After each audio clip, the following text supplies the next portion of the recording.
Hello and welcome to CC101 Rocks' third Java video tutorial. Today I'll be discussing the Java API, which stands for Application Programmers Interface. I originally created this video in Windows a year and a half ago. I'm redoing this video because I now have the ability to record in HD, and I've added a new important section. Geez, there's thousands of these things. What are they?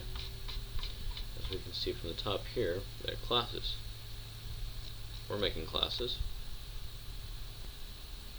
Yep, they're exactly the same.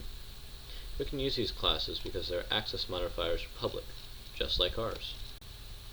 This means that they have public classes and methods, and all are included in the JRE for you. They're already written and compiled too. If you type in Java 7 string, then the API specification information for the class string will be available to you, which someone already wrote. When we get to the page, it looks very complex. There are all these things, something called constructors, something called methods. Didn't we use these methods in our previous tutorials? We did, in fact. We can use these methods by following the API standards. The constructor is used similar to how a method is used, but allows you to create an instance of this class. This means that you are creating a new object, usually using the keyword new. So this is the standard for constructors. Type variable equals new type and your parameters in parentheses. They are all explained in the specifications here. So, for example, you can have a constructor with no arguments, which will complete the default action. In the case of a method with a type string, it will assign the default value, and you can also have a constructor with arguments. String original is an example of a constructor with arguments. If we do not know what this means, we can click on the provided hyperlink.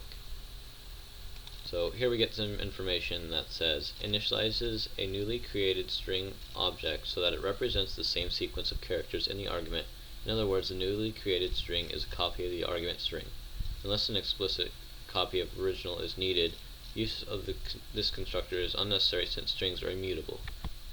It also tells us that our parameters are original a string, which you can put here. So basically we can put a string inside the quotes and it'll pass the argument, creating a new variable with the assigned variable of original, except it's whatever you put in quotes here. This class is so common that Java developers created a special syntax for it.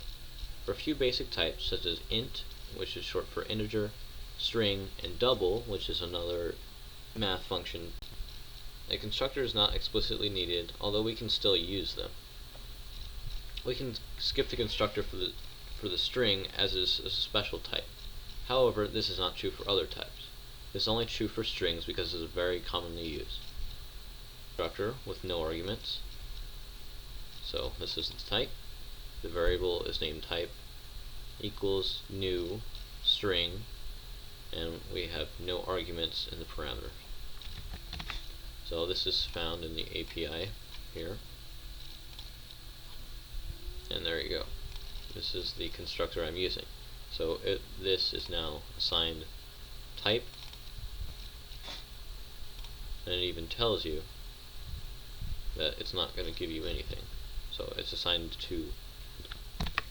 So here is demonstrating how you can use the string original. So instead of string original, we have an actual string in here, which is what it was telling us to do, and this is the special syntax we can use for strings.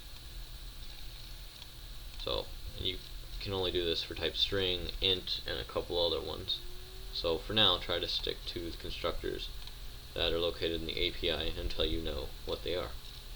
So let's say we have two strings, guest password and real password, of which contain the strings password1 and password2. We want to know if they are the same, so we can go to the string API, and there is a method called equals located here. Now this value on the left tells you its return type. So when you call this and you figure out what it's doing, it's going to give you some return type. In this case, it's Boolean. Boolean with a lowercase b means true or false. Since it is in the string, we put string.equals object and object, whatever an object is. We can also look at the parameters for an object. So we'll go ahead and click on equals. So it's going to give us return value of Boolean, and it's public, so we can go ahead and use it. and we put some kind of object in here. In this case we put another string, and it'll return true if they're the same and false if they are not the same. The string is an object, so we can go ahead and try that out here. So here I set guest password equal to password1 using a basic constructor, and here I created real password using password2 with no constructor. Remember, this is a special way to set a string. So boolean, is it right? Remember, boolean just means true or false, but this is a type. Is it right? This is our variable, equals guest password, so this is a string value. Dot equals, that's the method from string, so this is a string, so you can think of it as string dot equals other string. There. Dot equals real password. So this is now, if it equals each other, it's going to set this to true, and if not, it's going to set to false. So now we're going to go ahead and try to print out this boolean value. So this will either print out true or false. So we'll go ahead and run it here, and it prints out false because password1 does not equal password2. Now to test if this works, we're going to go ahead and change it up a little bit. Set the passwords equal to each other, and we'll go ahead and rerun it. And it prints out true because password1 does in fact equal password1. Now this is case sensitive, and I'm sure there's another method you could say, oh okay, don't care about the case, so don't care about, if this is capital P or lowercase p, but in this case it is case sensitive. So if they equal each other exactly, the same number of letters and the same values, it will print out true, and it assigns this value. So it goes ahead into the class string and uses the method equals, and that method will say, okay, I'm returning a value of true or false, which we assign to the value is it right, which is of type boolean. Finally, in the Java API, there are items called constant field values. For certain classes, you will use them. The constant field values have a type of static and are final. This means that the values cannot be changed and are associated with the class rather than an individual object. For example, to set a bold value for a font, you would use the constant field value font.bold. Looking at the font API specification, and here we can see field summary, and it gives us fields. In this case, there's a bold we can use, which is being used here. So I'm using a basic constructor here to create a variable named font, and in the font class. So we don't know what really goes into here, and the second value is some kind of style here, which this happens to be a style. So to use this, we have to call font.plain. In this case, we're using plain. We could also use bold, and that would work as well. But the basic usage of this is class and then dot whatever this value is, and it's both static and final.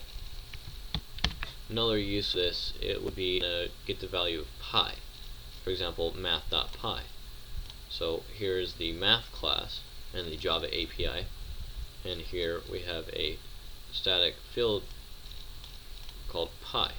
So we can go ahead and use this by calling math.pi, the name of the class, and then dot your static field value, which is found here. So if you set this to a double value, which is what this is here, it just means a floating point number, means it has a decimal point, and you print this out, it'll print a rounded value of pi. This isn't the actual pi, because pi is an infinite number. So we go ahead and run it, and it gives us a rounded value somewhere close to pi.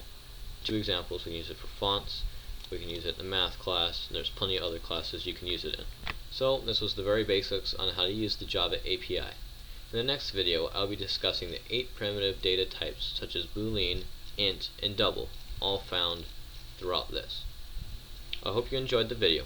Please like and favorite this video and subscribe to my channel to make sure to catch my videos when they pop up. I am currently producing videos when I have spare time on Java programming, Linux, and related tutorials and reviews. Thank you.